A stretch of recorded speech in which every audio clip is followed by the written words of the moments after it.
दोस्तों, कैसे हैं आप सब। आज की हमारी कहानी है बेटी और शगुन भाग 2।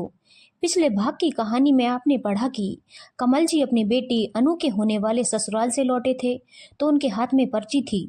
शादी से ठीक 15 दिन पहले ससुराल वालों ने एक नई डिमांड कर दी थी, जिसमें उन्हें अपने मन मुताबिक अपने और अपने सभी रिश्तेदारों के लिए गिफ्ट चाहिए थे। दोनों पति पत्नी बैठकर अब ये बात ही कर रहे थे कि इतने में बहू चाय नाश्ता पकड़ाने आई, जिसके आते ही दोनों पति पत्नी चुप हो गए।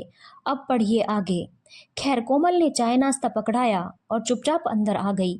सास ससुर कुछ बताना तो चाहते नहीं थे, पर उन दोनों की बातें तो कोमल को अंदर तक सुनाई दे गई थी और उसे याद हो आया वह दिन जब उसकी शादी इस घर के बेटे नितिन के साथ पक्की हुई थी।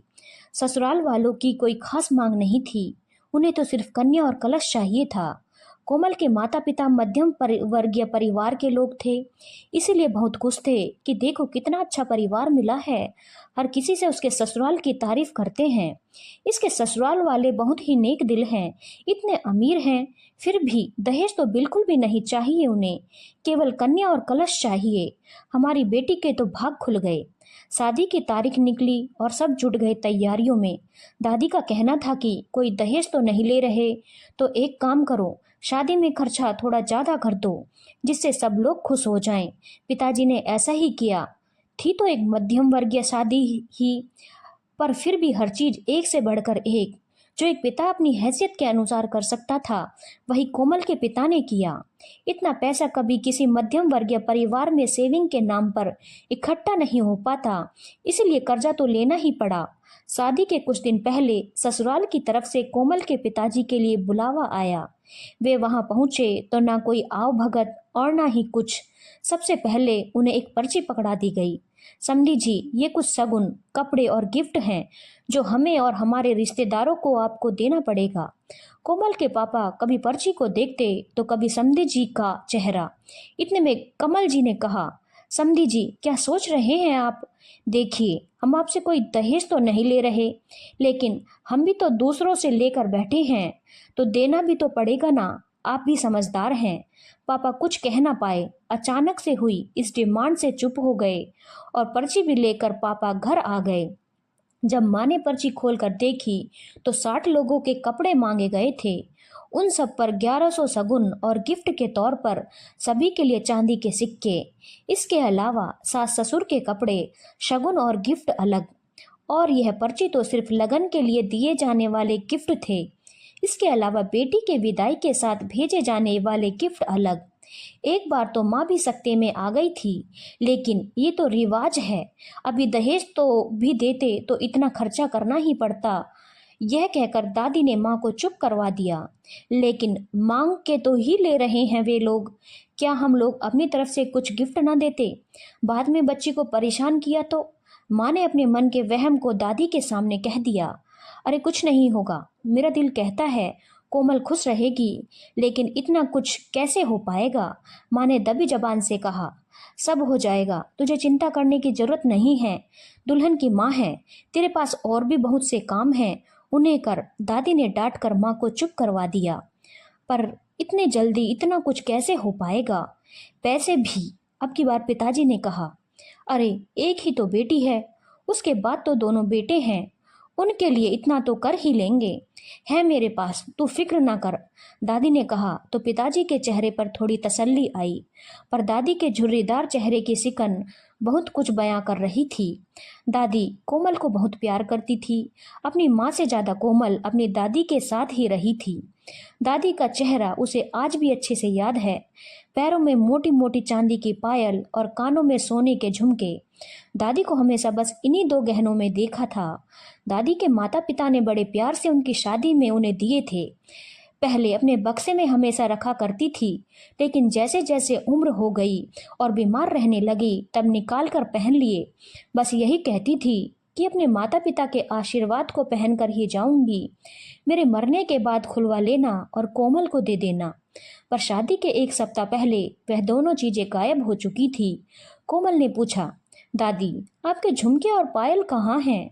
अरे मेरी पोती की शादी है, अभी भी क्या पुराने गहने पहन कर रखती? अरे मैं तो अपनी पोती की शादी में नए गहने पहनूंगी।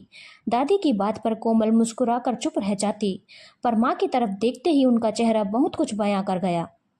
शायद कोमल की शादी के लिए वो गहने बिक चुके थे, क्योंकि उसके बाद कोमल ने वो गहने घर में भी नहीं देखे। खैर, कोमल की शादी हो गई और वह दुल्हन बन इस घर में आ गई। दहेज न लेने के कारण ससुराल वालों का मान सम्मान समाज में बहुत बढ़ गया था। खुद ही अपनी तारीफों के पुल बांधे जाते थे। अरे एक से बढ़कर एक रिश्ते आ रहे थे जो मुंह मांगी कीमत देने को तैयार थे।